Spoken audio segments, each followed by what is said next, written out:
class, it's Mrs. Pemberton. This is Homework Help with page 73 and 74. So the first problem, describe the relationship between the input and output values in the example. So reading through the example above, it shows the side length and then the perimeter for squares. So if the side length is 1, the perimeter is 4. If the side length is 2, the perimeter is 8. So if you picture this, okay, grab my pen here. Picture a square, and we know to take the side length and multiply by 4. So the relationship between the input and output, I want you to say in words something about you're going to multiply by 4, or multiply input by 4 to get to the output. Number 2, can you represent the function in the example with an equation? If so, write the equation. If not, why not? So in this case, for each side length, to get to the perimeter, we go times 4, or multiply by 4. So we could represent that with an equation, taking our input, x, multiplying by 4, and that's going to give us our output. Now you could have this in a different order, like y equals 4 times x. That's great. Okay, I'm going to move my screen up to the last question. So in the example function, could either side ever produce 2 perimeters? And explain. So again, if you picture the square, okay, and let's say our side length is 1, so 1 all around, the perimeter gives us 4. Would it make sense for the perimeter to also be like 6, for example? Well, no, that wouldn't make sense. One side length is going to give you 1 perimeter. So it would not make sense here. We would say no, because, I'm going to abbreviate, this is the abbreviation for because each perimeter, or each side length rather,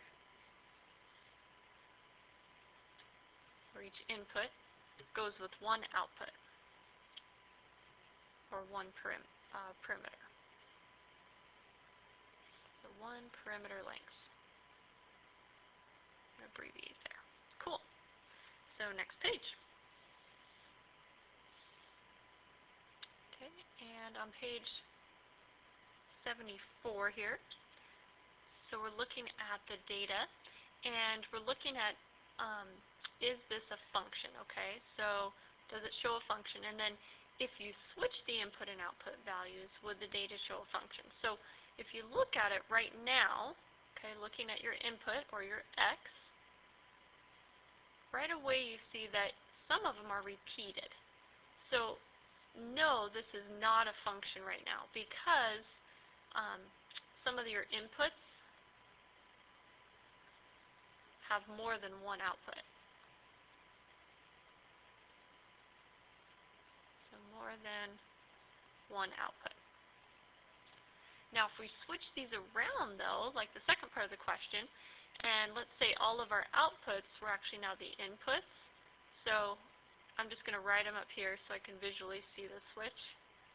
This would be okay, because as you look, you have all different x values then. So the second part of that, you would say yes, each input or x has 1 output or y.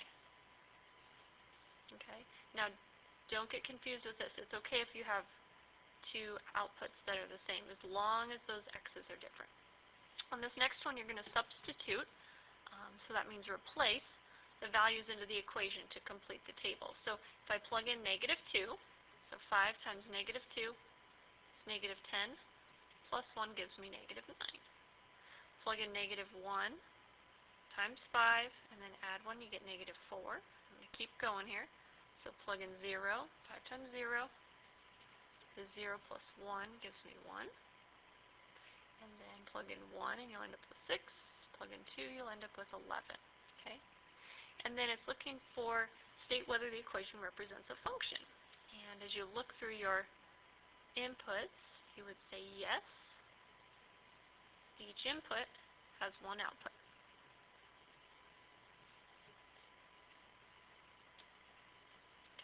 And then the last question. So I'm going to scroll one more time here.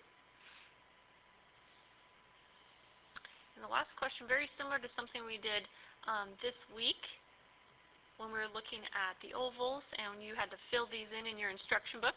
So the teacher wrote these numbers on the board. The input-output diagram has been started using the teacher's numbers to form ordered pairs, or points. That's another way to say that. Put the remaining numbers in the oval to complete the diagram. So here's one example. We've already used some of these numbers, so I'm going to cross them out because we've already used them. I could have, let's say, 2 here, and 2 could pair with 4. I could have 1 could pair with 3, and you can go in any order you want. You can mix up these numbers, but here's the big kicker. So as you look through this, you want to make sure all of your input values are different. As long as those are different, it's okay. Okay? If the input and output values were reversed, so if I flip these around, would it still be a function? In this case, yes it would, because I also have all different output values. You'll have to look at your example. If you have anything repeating here, then no, that wouldn't be. Okay? Alright guys, hopefully this was helpful to you, and thanks for watching.